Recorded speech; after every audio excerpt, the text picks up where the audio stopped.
This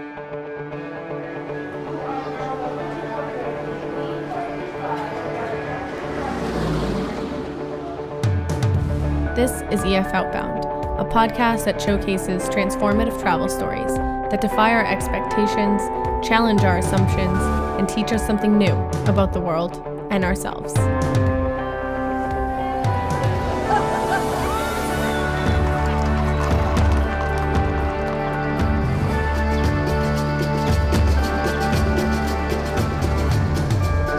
I'm Meg Martineau, and I'll be your host for this episode.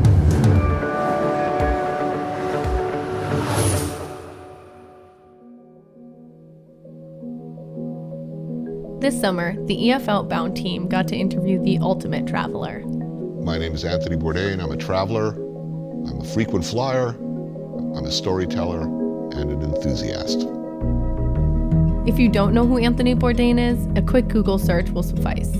He's written books like Kitchen Confidential and A Cook's Tour. He's had shows on the Food Network, the Travel Channel, and his most recent show, Parts Unknown, has been on CNN since 2013. And while he's made the world his home, you might be surprised to learn that up until his 40s, Anthony didn't really travel. It's not that he didn't want to, he just didn't have the opportunity to. But starting at a young age, Anthony's curiosity and wild mind took him to faraway places. I grew up in a house of music and books. My parents had a good book collection. And a love of some really great children's books that my father would read me. Bedtime stories, and then I soon, dissatisfied with the relative short amount of time. I want to know what's happening next. This Wind in the Willows action, or Dr. Dolittle. I want to read the next chapter. I'm not waiting around till tomorrow night, so I'd read it. And then, of course, there were, all these grown-up books downstairs. I started getting into those because, things are a little more interesting down there. Films were very important to me. Very important to me. My father worked in a camera store and would rent 16 millimeter prints of classic films and show them to, family and friends. What the fella said. So my view of what the world should be and could be as a little boy was already, pirate ships and Tarzan and adventures in faraway, exotic places.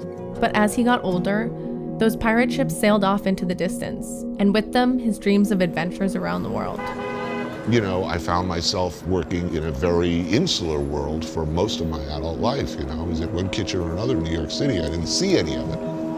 So by the time I got this unexpected opportunity to travel, travel as much as I liked, anywhere I liked, I was pretty happy about that. I was ready to take full advantage. I thought it was game over, and suddenly it was bonus round. So when we sat down with Anthony in a beautiful villa in Italy, he told us about his first trip out of the country for his book and TV show, A Cook's Tour. For Anthony, this trip was a first in many, many ways, and it held a lot of meaning. He was going to the country he had wanted to visit the most, one he had been dreaming about for years. Today on EF Outbound, Anthony will tell us how Vietnam shattered his expectations, stole his heart, and returned him home, completely changed. In the case of Vietnam, it was a first love in a lot of ways. I grew up during the Vietnam War era. I've read deeply into both the nonfiction and fiction about the place. It was a place about which I had very high, very maybe foolishly romantic notions, and it ended up being even better than I thought it would be, that experience. Back then I went to Saigon, Canton, Nha Trang, and Hanoi. A lot of travel. Oh, and up into the tribal areas in the north. God, looking back on it now, my thread count has improved somewhat since those days, let's put it that way. I do not believe in love at first sight. I think you could make a case for love at first smell, and the smells of Vietnam, it's unlike anything I'd ever smelled before. Fish sauce, and a sort of fermented, funky fish sauce, which I happen to love. Durian, which is a slightly rotten smell. Diesel fuel from the scooters. Joss sticks burning incense from the temples. Jasmine. It's quite beautiful. Graham Greene writes about it, how the smell grabs you. And it does. Graham Greene writes, "I can't say what made me fall in love with Vietnam. That a woman's voice can drug you, that everything is so intense. The colors, the taste, even the rain. Nothing like that filthy rain in London. They say whatever you're looking for, you will find here. They say you come to Vietnam and understand a lot in a few minutes, but the rest has got to be lived. The smell. That's the first thing that hits you, promising everything in exchange for your soul. And the heat. Your shirt is straight away a rag. You can hardly remember your name or what you came to escape from. But at night there's a breeze. The river is so beautiful. You could be forgiven for thinking there was no war, that the gunshots were fireworks, that only pleasure matters. And then something happens as you knew it would, and nothing can ever be the same again." I fell in love with the country. I became bewitched by the difference. It's an extraordinarily diverse place. I mean, there are beach areas, jungle, mountains. You know, there are alpine areas of Vietnam that look like Switzerland. I was overwhelmed by the kindness and generosity of the people and the cuisine, how regional it was, how proud people were of their food. You know, you'd go to Canton and they'd say, "Oh, where did you just come from?" And you'd say, "I just came from Saigon." And they'd say, "Oh, their food is terrible. You're lucky to be in Canton. The food is the best in Vietnam here." Go to Nha Trang. "Oh, where did you come from?" "Well, I just came from Canton." "Oh, their food is terrible. You're so lucky to be in Nha Trang. We have the best food in all of Vietnam." And while all of Vietnam was capturing his heart, Anthony had a specific encounter that really started to shift his perceptions of the world outside of America. He was going up the Mekong Delta to visit a rice farmer who would cook him duck in a traditional manner. He didn't know what to expect, and he started his morning pretty regularly, with a cup of coffee. You know, well, there's that great coffee in Vietnam is a true joy. They have those little metal, little tin cups. They put the coffee grounds, a little drip on top. It takes forever to pass through, and you add sweetened condensed milk to it. It's very thick and almost chocolatey. Also great over ice, just fantastic. Some of the most delicious coffee on earth. So I'm sure I started off with coffee, then board a long sampan-like boat, a little jury-rigged putt-putt engine on the back, long trip, probably about 45 minutes through interconnected canals up to the rice farmer's home.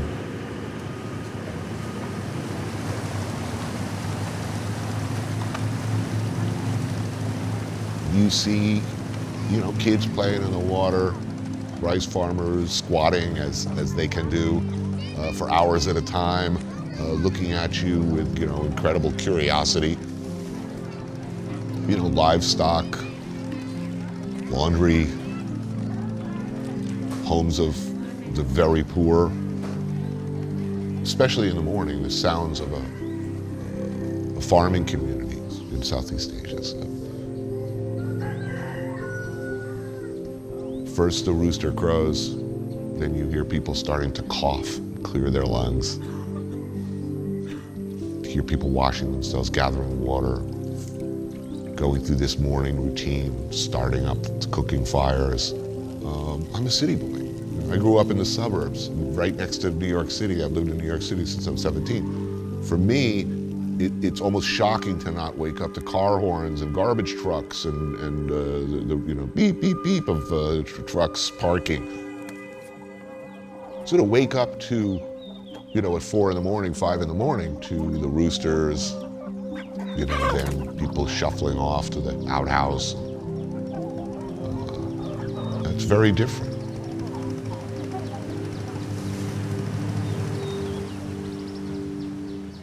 When he arrived, Anthony quickly learned something about his host.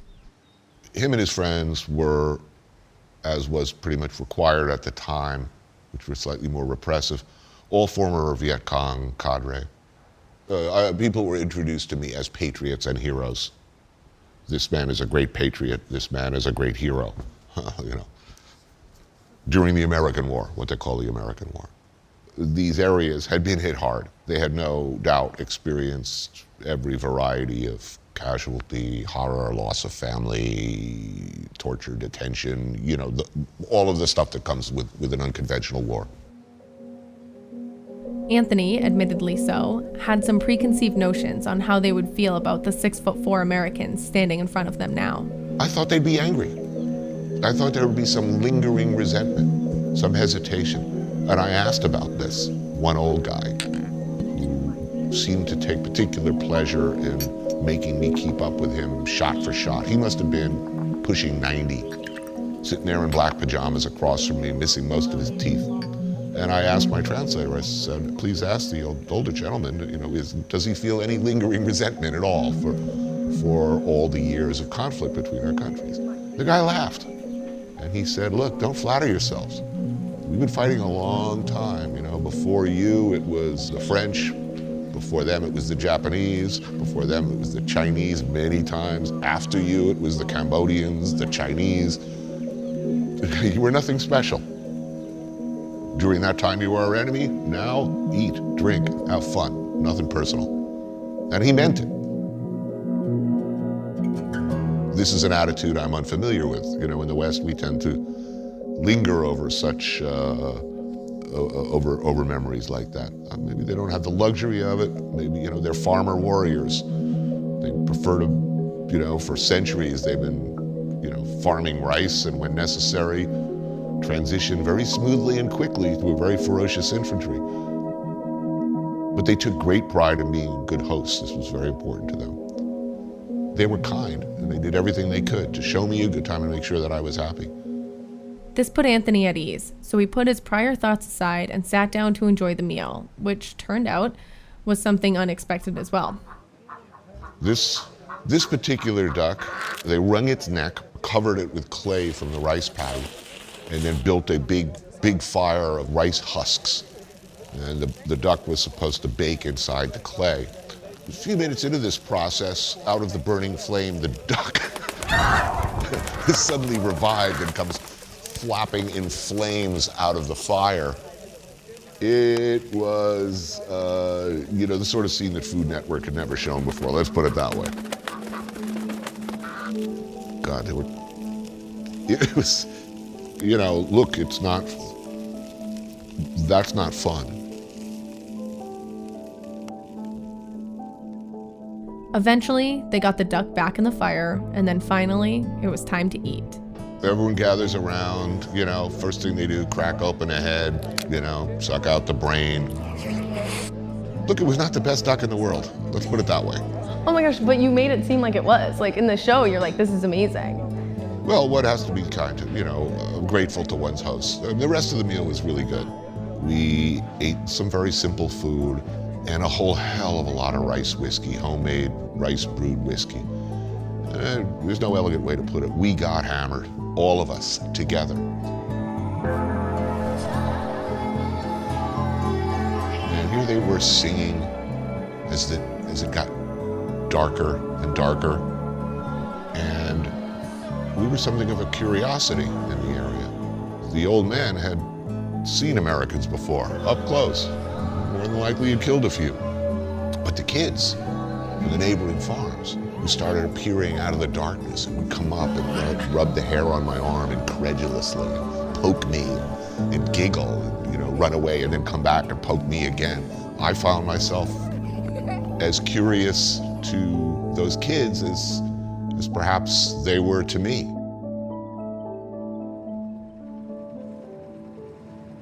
I had to be helped back into the boat. There's that, I think it's a Raymond Chandler line. I went to brush something off my cheek and it was the floor. I'm pretty good at recognizing when that time's coming, and I asked to be exfiltrated. But it was a long ride home, or a long float home. I don't fully recall all of it. It was very surreal. Back in those days, I would ridiculously and maybe even insultingly compare everything that I was experiencing to some scene from Apocalypse Now. But that ride down the river or the canals late at night with, lights flashing, it was very Dolung Bridge, at least in my head.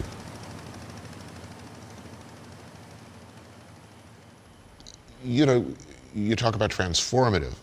I had to kind of rethink a lot of things. It was the first time I sat down with perfectly nice people who were being wonderful to me, who at another time would have cheerfully killed me. To have former enemies singing songs, patting me on the leg, making sure that I was having a good time. And they really wanted me to have a good time. That feeling of going someplace and experiencing something that I, never had before, but also could never have expected. That feeling of surprise, of being disarmed, of having the things you think you know turn completely upside down. I learned to crave that.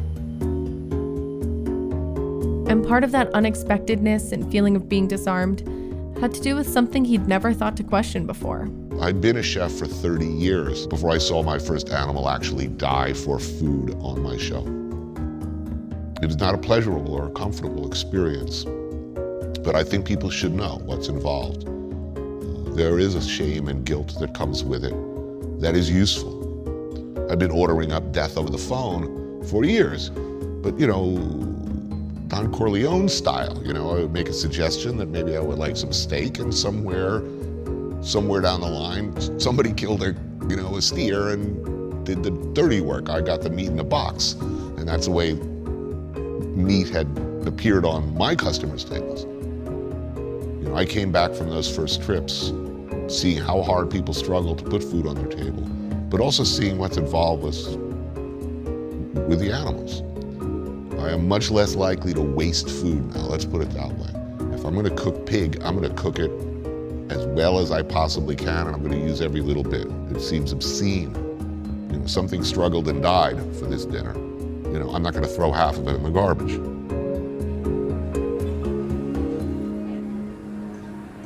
The next morning, a slightly groggy Anthony discovered another love in the country that was so rapidly shifting his perspectives.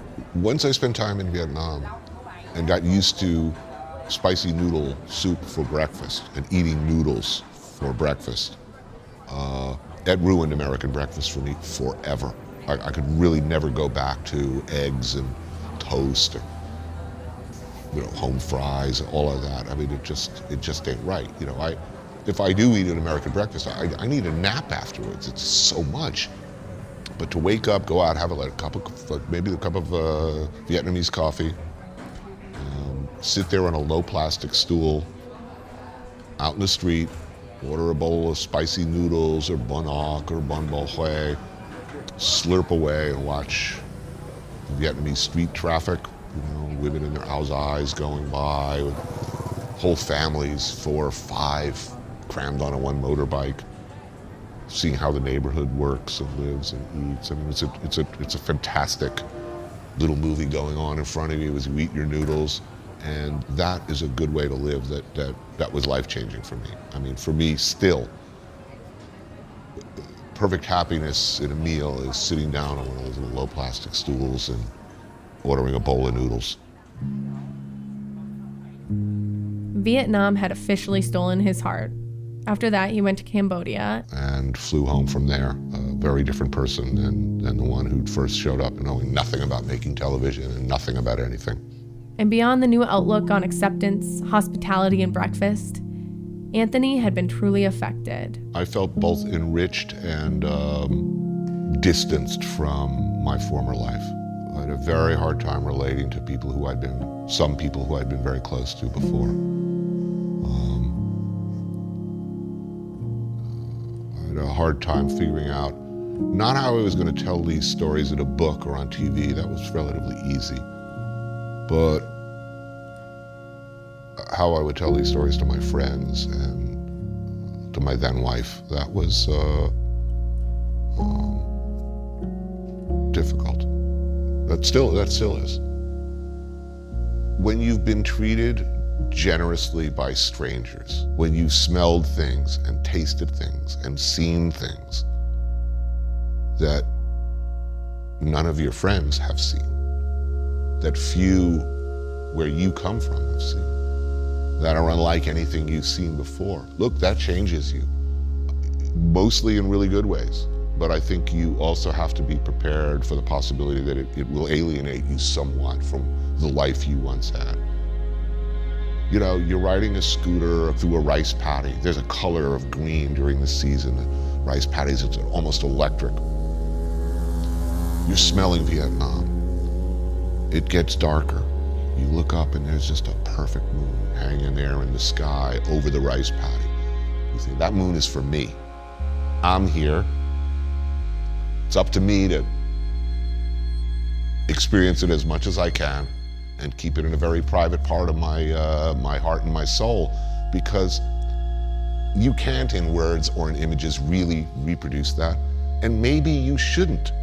Meaning, you go back and tell your friends, all my friends are cooks and chefs. Am I doing them a favor by going back and saying, oh, I just had this most awesome time in Vietnam. I had a little rice whiskey, and I'm out there in the rice paddies, and I saw just this incredible swollen red moon rise slowly over the tree line, and it was awesome beyond. Are they going to be grateful for this? You know, that's what I did last week. What did you do? Well, the plumbing broke down. It's like, some experiences are unshareable. It changed my relationships with a lot of people, having seen what I saw. You figure out right away, as one does with friends and people close to you, you start thinking, well, if I go back to Vietnam, could I go with this person? And you realize, no. They would not make a good traveling companion. They would not get it. And if they don't get Vietnam, I don't know whether I can be friends with them anymore. That's a terrible thing to admit. Your perspective has shifted. You cannot look at your old life the same way when you know that things could be different. You know, I use, spicy noodles for breakfast as one example, but it's way beyond that. And as one continues to travel and see other things, many of them quite fantastic, It's Rutger Hauer and Blade Runner at the end talking about, seeing, starships crashing and together, in another galaxy. It feels like that sometimes. I mean, I've seen truly incredible things that, I can't even tell people about. I've clearly made a decision that I would rather experience those things than remain ignorant of them. It might well be more comfortable to stay at home and, but not for me.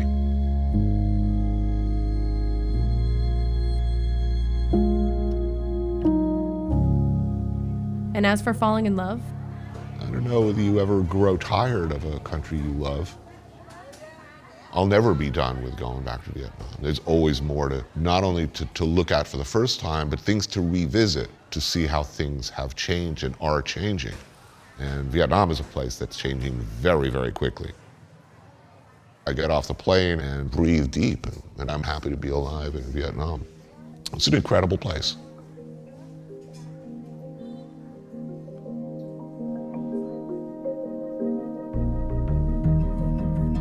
EF Outbound is brought to you by EF Education First, the world leader in international education. This episode was hosted and produced by Meg Martineau, with help from me, Shelby Elatmani. It was sound designed by Billy Raznick. And special thanks this week to the EF Tours video team for helping it all come together. For more information on the podcast, head over to ef.com/podcast. And if you like what you hear, don't forget to subscribe. If you want to share your own transformative travel story, email us at outbound@ef.com.